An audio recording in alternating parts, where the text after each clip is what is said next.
Bonjour les enfants, j'espère que vous allez bien, que vous êtes tous en pleine forme. Aujourd'hui, je vais vous raconter l'histoire de Mitch. C'est l'histoire d'un petit ourson, c'est lui, Mitch, et il va lui arriver une drôle d'aventure. Alors, installez-vous bien, ça va commencer. Mitch.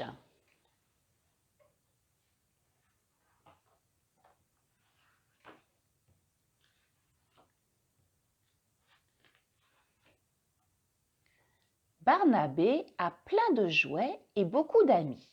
Mais son meilleur ami, c'est Mitch. Seulement voilà, aujourd'hui, Mitch a disparu. Barnabé! Barnabé! S'écrie le papa du petit garçon.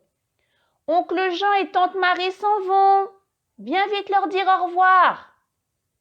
Je cherche Mitch, je viens tout de suite, répond Barnabé. Ah, si les jouets pouvaient parler, se dit-il. Mitch m'appellerait sûrement de là où il est.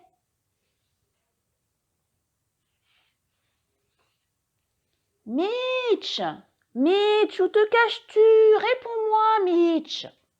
Si tu ne me réponds pas, dès que je te trouverai, je te donnerai 3 fessées, comme ça. Clac, clac, clac. Barnabé claque 3 fois des mains pour faire le bruit de 3 fessées. Fort, si fort que le bruit passe par la fenêtre ouverte.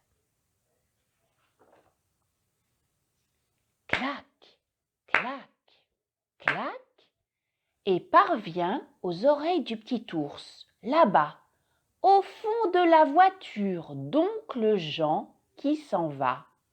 C'est là que Barnabé l'a oublié.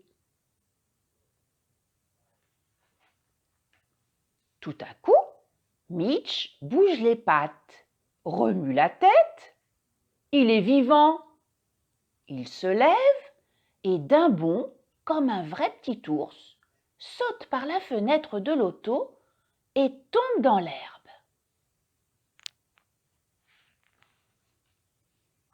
Mitch, d'abord tout étourdi, ne sait plus où il est.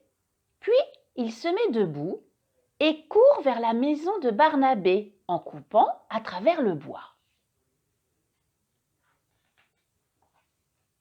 C'est alors qu'un étrange personnage, pas plus haut que Mitch lui-même, se dresse devant lui. Il n'a pas l'air content. « Et là, monsieur Mitch ?» fait-il d'une grosse voix. « Tu croyais pouvoir t'échapper ?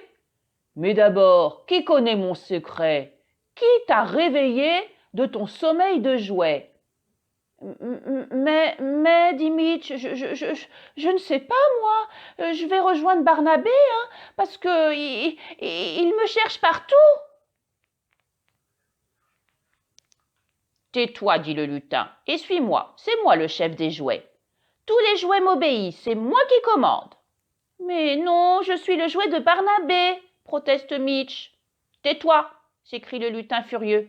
Tu n'as pas encore compris ? Il suffirait que je claque 3 fois des mains et à nouveau tu ne serais plus qu'une vieille peluche. Mais je n'ai pas envie de te porter, alors tais-toi et marche. Et puis, il faut que tu me dises qui connaît mon secret. Oh, le pauvre Mitch se met en route derrière le méchant lutin aux yeux bleus. Arrivé près de l'arbre du lutin, Mitch lève les yeux au ciel et oh, sur les branches de l'arbre, il y a des singes qui font de la gymnastique, des poupées, des ours, des panthères, des souris, des moutons, un éléphant qui fait du toboggan. « Qu'est-ce que c'est que ça ?» s'écrie le lutin. « Mais qui vous a libéré? Lequel de vous connaît mon secret ?»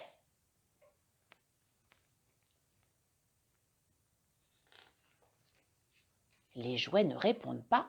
Ils ne savent pas que c'est Barnabé qui les a libérés par hasard. Ils courent dans tous les sens, entrent dans le tronc de l'arbre, grimpent, sautent, font même des grimaces au lutin qui les poursuit en les menaçant.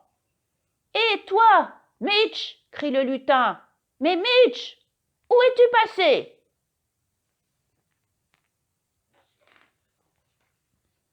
Mitch s'est échappé il court le plus vite qu'il peut.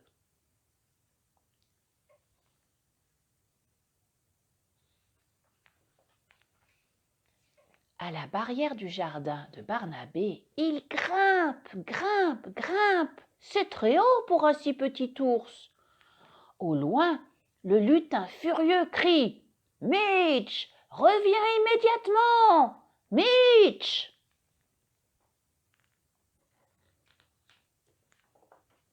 Pendant ce temps, Barnabé, pour se consoler d'avoir perdu son ours, s'est fait du chocolat. Il le boit tristement assis à la table de la cuisine. Et que voit-il tout à coup en regardant par la fenêtre? Son pauvre petit Mitch en haut de la barrière qui lui fait un grand signe avec la patte. Il se précipite, renverse sa tasse, ouvre la porte et court à toute vitesse.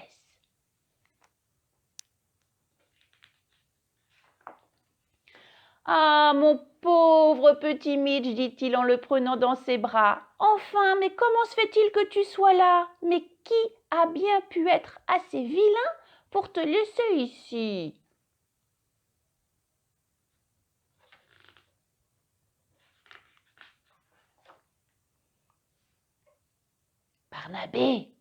Barnabé, rappelle-toi, si tu veux que je reste vivant, chuchote Mitch à l'oreille du petit garçon. Frappe 3 fois des mains. Et attention au lutin, hein, c'est le chef des... Mitch n'a pas le temps de finir sa phrase que le méchant lutin claque des mains et le petit ours redevient aussitôt une simple peluche.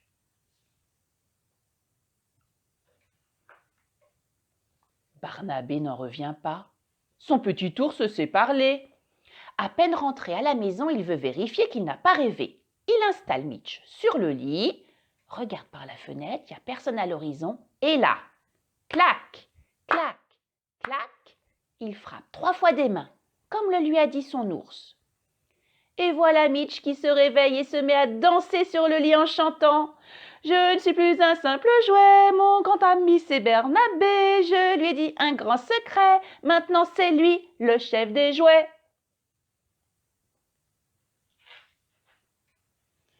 Voilà les enfants, mon histoire est terminée, j'espère que ça vous a plu. Eh bien écoutez, je vous dis à la prochaine fois, je vous souhaite une très très bonne journée et je vous fais plein de gros bisous. À bientôt les petits chats.